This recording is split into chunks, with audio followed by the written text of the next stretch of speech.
आम खबर अवां ताईं पहुचाईंदा हलूं। टंडोला यार मां STP अॻवान इल्ताफ़ जसकाणी के कत्ल केस में अहम अगभराई थी है। इल्ताफ़ जसकाणी केस में नामज़द मुख्य जवाबदार असलम रिंद के पुलिस गिरफ्तार कर वरतो है। अवां खे अपडेट कंदा हलूं। ब्रेकिंग न्यूज़ है तो टंडोला यार में STP अॻवान इल्ताफ़ जसकाणी के कत्ल केस में अहम अगभराई थी है। इल्ताफ़ जसकाणी केस में नामज़द मुख्य जवाबदार असलम रिंद के पुलिस गिरफ्तार कर वरतो है। पुलिस ज़रियन मूजिब असलम रिंद के DSP CIA असलम लांघा की निगरानी में जोड़ियल टीम गिरफ्तार किया है। पुलिस पारा असलम रिंद की अञा गिरफ्तारी ज़ाहिर नाहे कई वई।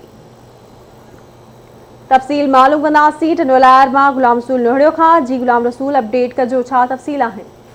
जी बिल्कुल संजय, टंडोला यार में इल्ताफ़ जसकाणी कत्ल केस में जो अहम अगभराई थी है। इल्ताफ़ जसकाणी केस में नामज़द मुख्य जवाबदार असलम रिंद के गिरफ्तार किया वियो है। पुलिस ज़रियन मूजिब असलम रिंद के बलूचिस्तान में गिरफ्तार किया वियो है। असलम रिंद के DSP CIA असलम लांघा की निगरानी में निकतल टीम गिरफ्तार किया है। पुलिस ज़रियन खां मालूम थियो है तो 3 ॾींहं अॻु जो है पुलिस पार्टी असलम रिंद के गिरफ्तार करने बलूचिस्तान रवानी थी हुई।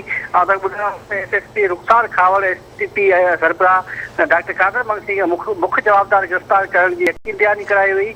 पुलिस पारा अञा ताईं गिरफ्तारी निकतल जो टीम है वो टंडोला न पहुती है। राब्ते करण असलम लांघा बुधायो तो असलम रिंद की गिरफ्तारी के हवाले से फिलहाल कुछ भी नथो चई सघां। जी मेहरबानी अवां जी अपडेट करण लाइ।